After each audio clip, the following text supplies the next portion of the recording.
करने वाला, क्राइम करने वाला, चाहे कितना शातिर क्यों ना हो, कितना प्लान करके उसने जुर्म को अंजाम न दिया हो, वारदात को अंजाम क्यों ना दिया हो, लेकिन कानून के हाथ बहुत लंबे होते हैं, बहुत मजबूत होते हैं। देर सबेर उस गुनहगार को पकड़ ही लेती है और सीधे सलाखों के पीछे भेज देती है। दरअसल देश में एक हत्याकांड हुआ था, शीना बोरा हत्याकांड। ये हाई प्रोफाइल मर्डर था, लिहाजा देश में इसकी खूब सनसनी फैली थी।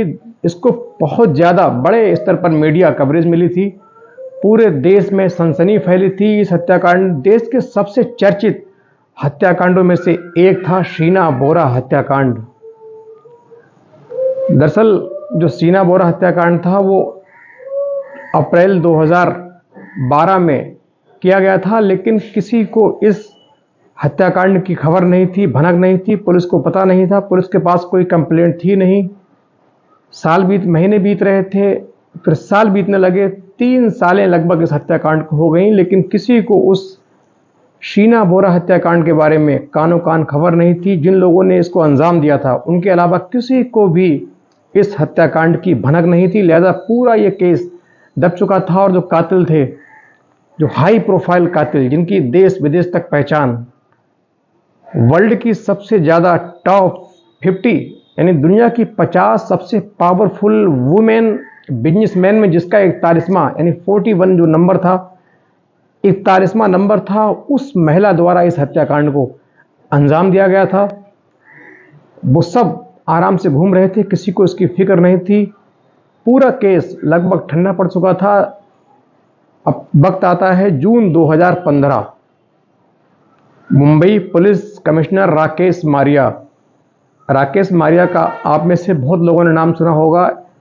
एक जाबाज, सूझबूझ, उच्च क्वालिटी वाले जाने माने पुलिस अफसर, जिन्होंने 26/11 हमले की जांच भी की थी और 93 के मुंबई जो बम ब्लास्ट हुआ था उसमें संजय दत्त को पकड़कर संजय दत्त से पूछताछ की थी और संजय दत्त को एक थप्पड़ भी लगाया था। और एक फिल्म में बाकायदा इस पर एक फिल्म बनी थी, उसमें संजय दत्त को एक थप्पड़ मारा जाता है पुलिस अधिकारी द्वारा। वो थप्पड़ दरअसल रियल में संजय दत्त को राकेश मारिया ने ही मारा था। एक ऐसे ऑफिसर जो जून 2015 में अपने दफ्तर में बैठे होते हैं, सरकारी काम कर रहे होते हैं, तभी उनको एक लड़की की कॉल आती है। अननोन कॉलर थी। वो कहती है, सर शीना बोरा एक लड़की थी, 2000 उसकी हत्या की गई है, वो इस दुनिया में नहीं है, उसका कत्ल हुआ है और कत्ल करने वाला कोई और नहीं बल्कि इंद्राणी मुखर्जी है। और इंद्राणी मुखर्जी एक ऐसा नाम जो हाई प्रोफाइल, देश विदेश उसकी पहचान। और उसके बाद फ़ोन कट जाता है, लेकिन राकेश मारिया सोचते हैं कि इंद्राणी मुखर्जी एक चर्चित नाम, चर्चित चेहरा, शोहरत, दौलत सब उसके पास, और उसका पति पीटर मुखर्जी जो स्टार टीवी का CEO, एक बड़े पद पर, अच्छे लोगों में उसकी पहचान, नेता, संतरी, मंत्री, सब जगह उनका रुतबा। लिहाजा उनको मालूम था उनको ऐसे बिन सबूत के छेड़ने का मतलब, चूंकि महिला ने पीटर का नाम नहीं लिया लेकिन पीटर की पत्नी थी इंद्राणी मुखर्जी, लिहाजा उनसे जुड़ी थी। तो पुलिस ने, राकेश मारिया ने सोचा कि यदि बिना सबूत इनसे कुछ पूछताछ करेंगे तो एक बेमतलब बखेड़ा खड़ा हो जाएगा, बवाल बन जाएगा। क्योंकि ऊंची हाई प्रोफाइल मामला था, लिहाजा वो शांत रहे और एक कुशल अधिकारी के तौर पर अपनी जो उनका तजुर्बा था, एक्सपीरियंस था, जो उनकी कार्यशैली थी, उसके मुताबिक वो प्लान करने लगे। और उन्होंने इसके लिए अपने एक जाबाज ऑफिसर, जो हर बड़े ऑफिसर की एक टीम होती है जो इन्वेस्टिगेशन करती है, जो बहुत जल्द जुर्म करने वाले का पता लगा लेती है, उनकी भी एक टीम थी। और उनके जो एक टीम के इंस्पेक्टर थे दिनेश कदम, वो काफ़ी जाने माने थे, तेज तर्रार ऑफिसर थे। 26/11 मुंबई जो ताज होटल कांड था, जो हमले थे, उसमें वो भी शामिल थे। लिहाजा दोनों मजे हुए ऑफिसर, उनको चुपचाप खामोशी से इस बारे में विस्तार से बताया गया और किसी को ना बताने की सलाह दी गई। लिहाजा वो काम पे लग गए, मिशन पे लग गए।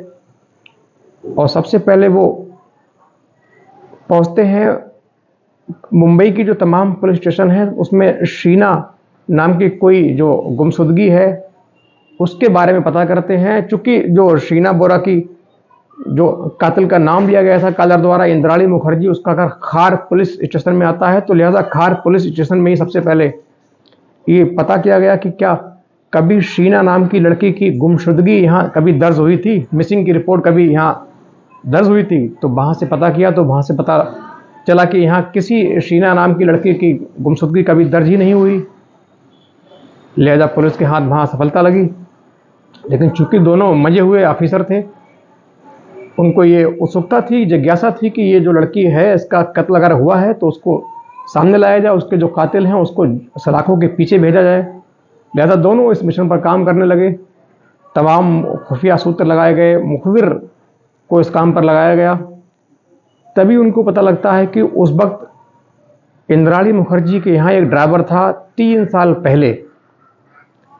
जो ड्राइवर था उसका नाम था श्यामबर राय। श्यामबर राय जो उनका ड्राइवर था, पुलिस ने सोचा कि कहीं जो इंस्पेक्टर दिनेश कदम थे उन्होंने सोचा कहीं ना कहीं इसको अगर यदि हम हिरासत में ले लें, इसको पूछताछ के लिए बुला लें, तो हो सकता है इससे कोई क्लू मिले, जांच का कोई आधार इससे प्राप्त हो जाए। तो इसके बारे में उन्होंने जो मुंबई पुलिस कमिश्नर राकेश मारिया साहब थे उनको बताया कि उनका ड्राइवर था।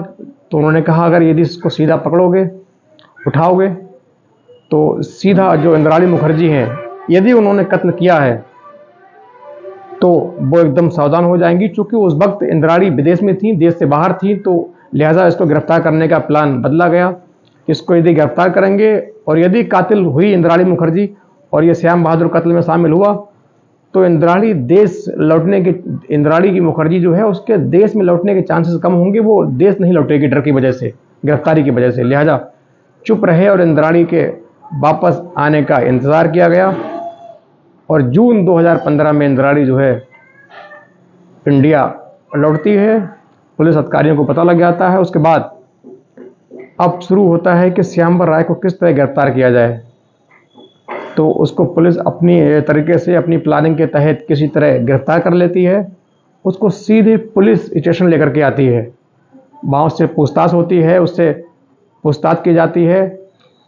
लेकिन श्यामबर राय शुरू में तो मना करता रहा, उसने किसी प्रकार की घटना से साफ इनकार किया। लेकिन पुलिस ने उसको जब डराया धमकाया, अपनी शैली इस्तेमाल की, उसको बताया कि संजय दत्त ने भी हथियार रखा था, तो उसको किस तरह सजा हुई, किस तरह वो अंडरग्राउंड जेल में है, तो थोड़ा उसको डर पैदा हुआ। चूँकि कातिल होता है, उसकी हिम्मत बहुत ज़्यादा नहीं होती है। लिहाजा काफ़ी देर तक वो बातों को गुमराह करने के बाद आखिर में पुलिस की जो कार्यशैली थी, जो सूझबूझ थी, जो सवाल तैयार किए गए थे उसके लिए, उस सवालों में फंस गया, उलझ गया और आखिरकार उसने सारा सच उगल दिया।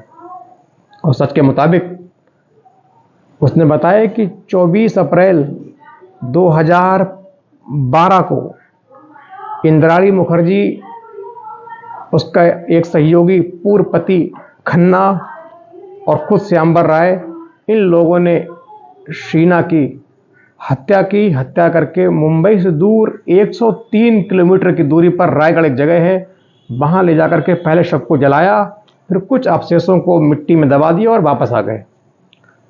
अब चूंकि पुलिस को तस्दीक करनी थी कि ये झूठ बोल रहा है या सच बोल रहा है, इसके लिए फौरन पुलिस सुबह को निकलती है सीधे रायगढ़ की तरफ और वहाँ उसी की निशानदेही पर दबाए हुए जो अवशेष हैं उनको निकाल लेती है, उनको अपने हवाले कर लेती है और सीधे वहाँ के जो लोकल पुलिस स्टेशन होता है, लोकल पुलिस होती है रायगढ़ की, उससे संपर्क करती है। उससे बताती है कि 24 अप्रैल या 25 अप्रैल को क्या आपको कोई महिला की जले होने की या यहाँ पर कोई लाश की खबर मिली थी। तो बताती है 25 अप्रैल को एक महिला की अर्धजली लाश जो आधी जली हुई थी यहाँ पड़ी थी, कुछ अवशेष थे, कुछ गायब थे। हमने उसको पता लगाया, लेकिन चूंकि पहचान, उसके हाथ, उसका चेहरा, उसकी आंख, नाक, कान को दिख नहीं रहे थे, लिहाजा हमने पहचान की बहुत कोशिश की, लेकिन कोई पहचान न मिलने के बाद हमने उसका अंतिम संस्कार करा दिया। लिहाजा ये कंफर्म होगा कि ये शव शीना का ही है और सीना का ही उसकी जो इंद्राणी है, ड्राइवर है, और खन्ना ने कत्ल किया है। पुलिस के हाथ काफ़ी मजबूत हो चुके थे। लिहाजा फौरन पुलिस उन अवशेषों को लेकर के वहाँ से निकलती है, मुंबई लौट आती है। लेकिन अभी भी पुलिस ये सोच रही थी, राकेश मारिया जो मंजे हुए पुलिस ऑफिसर थे, पुलिस कमिश्नर थे, वो सोच रहे थे अभी इतने सबूत इंद्राणी को पकड़ने के लिए काफ़ी नहीं है, क्योंकि मामला बहुत हाई प्रोफाइल है। लिहाजा उन पर तब हाथ डाला जाए जब हमारे हाथ बहुत मजबूत हों, ठोस सबूत हमारे पास हों, उसके बाद इन पर हाथ डाला जाए, शक की कोई गुंजाइश ना हो। तो फिर और उससे और पूछताछ की गई तो फिर जो खन्ना, जो इंद्राणी का पहला पति, उसके मोबाइल की कॉल डिटेल, श्याम राय जो ड्राइवर है इसकी कॉल डिटेल, खुद इंद्राणी मुखर्जी की कॉल डिटेल निकाली गई उस तारीख को। तो तीनों की जो लोकेशन है बिल्कुल सुबह से रात तक सेम निकली। मुंबई निकली, फिर एक साथ रायगढ़ जाते हुए रास्ते में निकली, फिर रायगढ़ में निकली, फिर वापस आके फिर मुंबई निकली। इस प्रकार पुलिस को पूरा भरोसा हो चुका था, पुलिस को पूरी तरीके से ये कंफर्म हो चुका था कि इस शीना की जो हत्याकांड है उसमें इंद्राणी मुखर्जी शामिल है। लिहाजा तुरंत फिर पुलिस ने एक टीम तैयार की और सीधे जो इंद्राणी मुखर्जी हैं, जो पीटर मुखर्जी की वाइफ जो मुंबई के बांद्रा में रहती हैं, 25 अगस्त 2015 को लगभग शाम को 8 साढ़े 8 बजे सीधे उनके घर पहुंचती हैं और उनको घर से गिरफ्तार कर लेती है पुलिस। उनको उनका जुर्म बताती है और सीधे पुलिस स्टेशन लाती है। तो वहाँ उनसे फिर लंबी पूछताछ होती है। उसके बाद जो उनके पति होते हैं इंद्राणी मुखर्जी, पीटर मुखर्जी, उनको बुलाते हैं, वो आते हैं। अब जब उनसे पूछताछ होती है तो फिर एक नई कहानी, एक और कहानी सामने नजर आती है जिसका पता, जिसका अंदाजा खुद इंद्राणी के पति पीटर को भी नहीं था। जो उसके पति थे उसको भी ये खबर नहीं थी कि मेरे साथ कौन सा खेल खेला जा रहा है, कौन से पर्दे हैं जो जिनके पीछे क्या है मुझे नहीं पता। फिर उन्होंने बताया, उनसे पूछा गया कि ये आपकी कौन थी, तो उन्होंने बताया ये मेरी जो शादी है इंद्राणी से हुई थी, मेरी ये दूसरी शादी है। क्योंकि इंद्राणी ने कहा था, इंद्राणी ने, कि मेरी बहन है शीना और इसका मेरा एक भाई और है, मेरा एक बहन है और एक भाई है, सिर्फ 2 लोग परिवार में हैं। ये पहली शादी से मेरी ये मेरी बहन है, बाकी मेरे 2 बच्चे हैं वो बाहर रहते हैं, ये मेरी बहन मेरे साथ रहती है। लिहाजा पुलिस ने जब इंद्राणी से पूछा कि आपने ये क्यों छुपाया, तो उसने बताया हमें इनसे शादी करनी थी, अपनी बेटी के रूप में इनको जाहिर नहीं करना था, इसलिए छुपाया।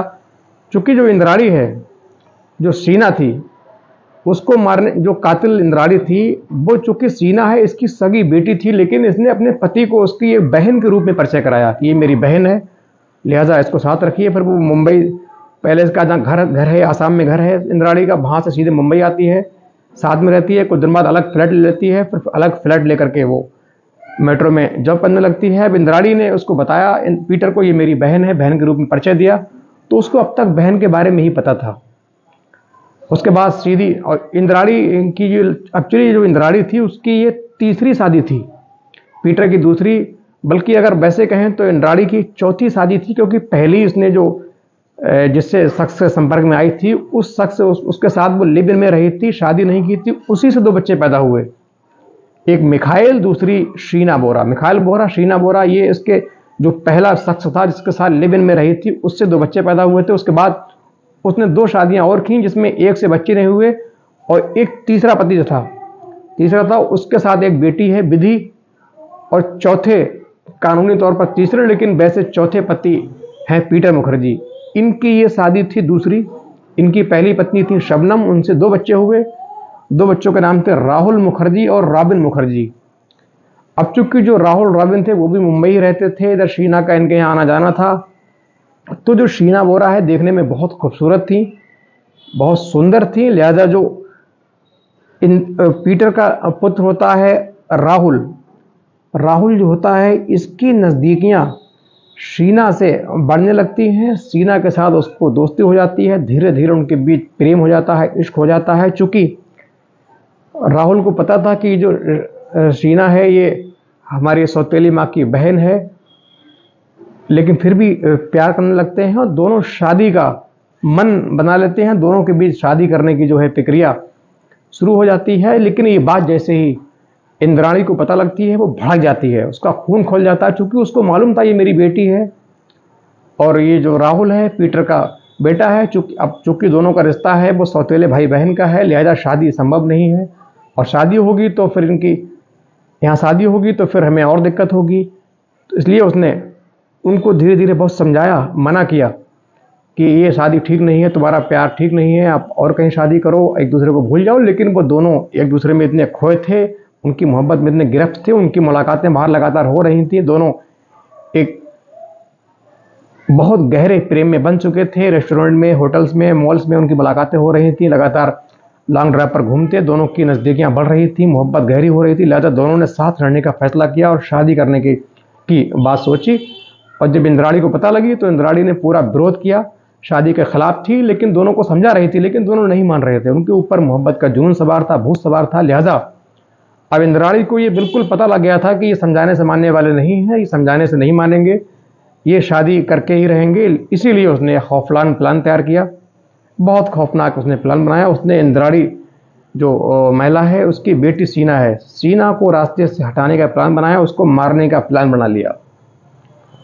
उसने सोचा यदि इसको मार देंगे तो सारा जो मामला है ये यहीं शांत हो जाएगा, सारी कहानी खत्म हो जाएगी और हमेशा के लिए चैन से रहेगी।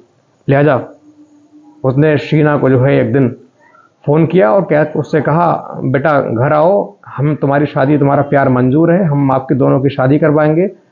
इंद्राणी अपने हस्बैंड पीटर से अपने हस्बैंड को बताएंगे कि आपकी दोनों की शादी करा दें, आप दोनों साथ रहेंगे, खुश रहेंगे।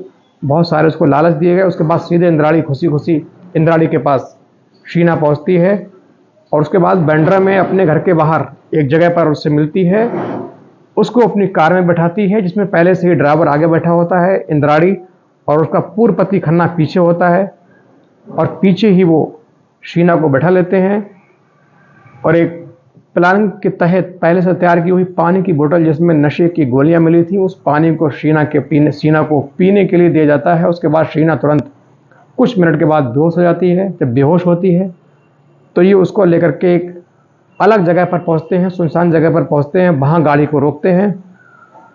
फिर जो ड्राइवर है श्याम राय, ये जो शीना है उसके पैर पकड़ता है, उसको सीधा खींच लेता है। उसके बाद जो खन्ना और इंद्राणी, शीना की माँ और सौतेला पिता खन्ना, ये दोनों गला घोंटकर उसकी हत्या कर देते हैं, उसको मार देते हैं। उसके बाद उसकी नब्ज चेक करते हैं। कुछ देर बाद बिल्कुल शांत हो जाती है, नब्ज गायब हो जाती है। उनको यकीन हो गया कि शीना मर चुकी है। फिर उसको बिल्कुल जिंदा इंसान की तरह अपनी खन्ना और इंद्राणी अपने बीच में बिठाते हैं। बाकायदा उसके कंधे पर इस तरीके से हाथ भी रखती है जैसे जिंदा महिला बैठकर सो रही हो।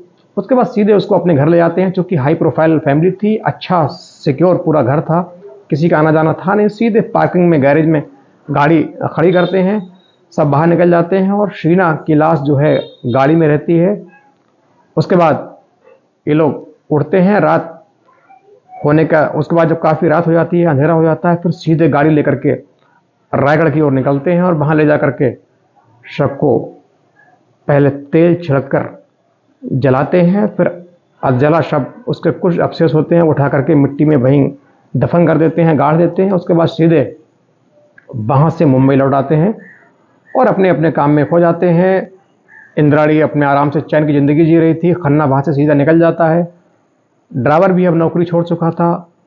ड्राइवर को उसके बदले काफ़ी मोटे पैसे भी दिए गए थे किसी से ना कहने के एवज में, और इंद्राणी आराम से अपनी ज़िंदगी जी रही होती है। वो दुनिया की 50 टॉप 50 पावरफुल बिजनेस वुमेन की लिस्ट में शामिल हो जाती है। इंद्राणी जो थी पहले, उसी जो जिस टीवी में, स्टार इंडिया टीवी में इंद्राणी सीईओ थे, उस वक्त ये वहाँ एक मैनेजर थी। लेकिन धीरे धीरे उसकी मुलाकातें इंद्राणी पीटर से होने लगी। मुलाकातें होते होते उससे प्रेम कर बैठती है, मिलना जुलना होता है, लिव इन में रहती है। फिर उसके बाद उनसे शादी कर लेती है। उसके बाद बिजनेस को संभालती है और उनका दोनों का बिजनेस, पीटर और इंद्राणी का बिजनेस दिन दूना रात चौगुना आगे बढ़ रहा था। पैसे की बरसात हो रही थी, शोहरत बढ़ रही थी, प्रसिद्धि, नेम और फेम दोनों मिल रहे थे। विदेश तक इनकी बिजनेस की गूंज थी, विदेश तक इनका नाम था। उसके बाद ये दोनों अपनी ज़िंदगी जी रहे होते हैं। लेकिन अच्छा, जो राहुल होता है, जो शीना का प्रेमी है, जब वो शीना को फ़ोन लगाता है तो फ़ोन बंद आता है। लेकिन तभी वो सीधे संपर्क करता है शीना की माँ इंद्राणी से। वो कहता है शीना कहाँ है, तो वो कहती है शीना को मैंने विदेश अमेरिका भेज दिया है बिजनेस के लिए, उसको भूल जाओ, और वो सब कुछ भुला करके अमेरिका गई है। लिहाजा अब जब वो आएगी तब उसकी शादी कहीं और होगी, वो आपको भूल चुकी है। ये सुनकर राहुल के मन में संशय पैदा होती है। उसके लिए बेकरार था, बेचैन था, परवाना था, उसका दीवाना था। लिहाजा वो फ़ौरन उसको बोलता है, चूँकि वो देहरादून रहता था, तो बोलता है उसका पासपोर्ट तो मेरे पास है, वो विदेश कैसे जा सकती है। तो इंद्राणी बोलती है उसके पास एक और पासपोर्ट था, डुप्लीकेट तरीके से उसने बनवाया, उससे वो निकल गई। और फिर जो राहुल होता है वो सीधे मुंबई पहुंचता है, वो खार पुलिस स्टेशन पहुंचता है, वहाँ शीना की गुमशुदगी पूरी घटना बताता है पुलिस को, लेकिन पुलिस उसकी घटना को हल्के में लेती है, संज्ञान में नहीं लेती है। उससे कहती है कहीं गई होगी, आ जाएगी। तो फिर वापस चला आता है। फिर एक दिन पुलिस के पास जाता है, कहता है पासपोर्ट मेरे पास है, विदेश कैसे जा सकती है? तो वो कहते हैं वो गई थी, उसका दूसरा पासपोर्ट जो उसकी माँ से फ़ोन किया, उन्होंने बताया कि ये पासपोर्ट उसके पास और था, उसके द्वारा चली गई। अब जब वहाँ पहुँच गई तो फिर धीरे धीरे इसकी हिम्मत हल्की हो जाती है। और फिर एक दिन इंद्राणी शीना बोरा का फ़ोन स्विच ऑन करती है, और स्विच ऑन करने के बाद अपने फ़ोन से ही एक मैसेज, उसी फ़ोन से, शीना के फ़ोन से एक मैसेज टाइप करती है राहुल के लिए कि मुझे अब भूल जाओ, मैं तुमसे बहुत दूर हो चुकी हूँ, तुम्हारा हमारा रिश्ता जो है वो बहन भाई का है, हम मुझे अब पता लगा है, लिहाजा मैं इसी शर्म से देश छोड़ के अमेरिका जा रही हूँ, मुझसे कांटेक्ट करने की कोशिश ना करना, मुझे भूल जाना। अब चूंकि शीना के फ़ोन से मैसेज आया तो अब राहुल को पूरा भरोसा हो गया कि शीना मुझे भूल चुकी है और अपनी माँ के कहने पर वो अमेरिका चली जा चुकी है। धीरे धीरे राहुल भी उसको भूलने लगा। इधर शीना जहाँ जॉब कर रही होती है वहाँ भी उसकी मेल आईडी से एक मेल की जाती है कि मैं अमेरिका जा रही हूँ, मेरा जो रिजिग्नेशन है वो ऑनलाइन उसने उसको तैयार करके इंद्राणी ने भेज दिया रिजिग्नेशन लेटर। तो उधर भी ये श्योरिटी हो गई कि हाँ शीना अमेरिका गई है। इस प्रकार ये केस ठंडा हो गया। राहुल शांत था, इंद्राणी आराम से अपनी लाइफ जी रही थी, देश विदेश घूम रही थी, बिजनेस आगे बढ़ा रही थी। श्याम बहादुर राय छोड़ चुका था नौकरी। शीना अब इंद्राणी समझ चुकी थी कि ये मामला पूरा ठंडा हो चुका है, उसकी जो प्लानिंग है पूरी कामयाब हो चुकी है और आराम से अपना जीवन गुजार रही थी। लेकिन कहते हैं कानून के जो हाथ हैं वो जुर्म करने वाले से कई हजार गुना बड़े होते हैं, लंबे होते हैं। उसकी जो सोच है कानून की, उसके आगे हर कातिल या जुर्म करने वाले की सोच बौनी साबित होती है। यहाँ भी वही हुआ। आखिर किसी एक शीना की परिचित फ्रेंड का एक फ़ोन मारिया साहब को पहुंचता है, मुंबई पुलिस कमिश्नर मारिया साहब। फिर वो संज्ञान लेते हैं। इस प्रकार घटना का खुलासा होता है। जो इंद्राणी है वो गिरफ्तार होती है, उसको जेल डाल दिया जाता है। और उस वक्त पूरे भारत में इस घटना को बहुत मीडिया कवरेज मिली थी। लोगों ने काफ़ी दिनों तक इस घटना को चर्चाओं में रखा था, चूँकि हाई प्रोफाइल मामला था। और इस प्रकार शीना के जो हत्यारे थे, श्याम बहादुर राय गिरफ्तार हो चुका था, खन्ना को पुलिस ने गिरफ्तार कर लिया, इंद्राणी गिरफ्तार हो गई, तीनों को जेल भेज दिया गया और इस कांड का खुलासा हो चुका था। और इस प्रकार इस एपिसोड का यही अंत होता है। और ऐसी वीडियोस बनाने का हमारा मतलब सिर्फ ये है कि आप ऐसी घटनाओं से संज्ञान लें, आप बेदार रहें, सुरक्षित रहें, सतर्क रहें। आपकी फैमिली, आपका परिवेश, आपके जो पड़ोसी हैं, वातावरण है, समाज है, वो सुरक्षित रहे, सजग रहे। आने वाले हर मुश्किल से खतरों को पहले भांप ले और अपने परिवार को सुरक्षित रखें।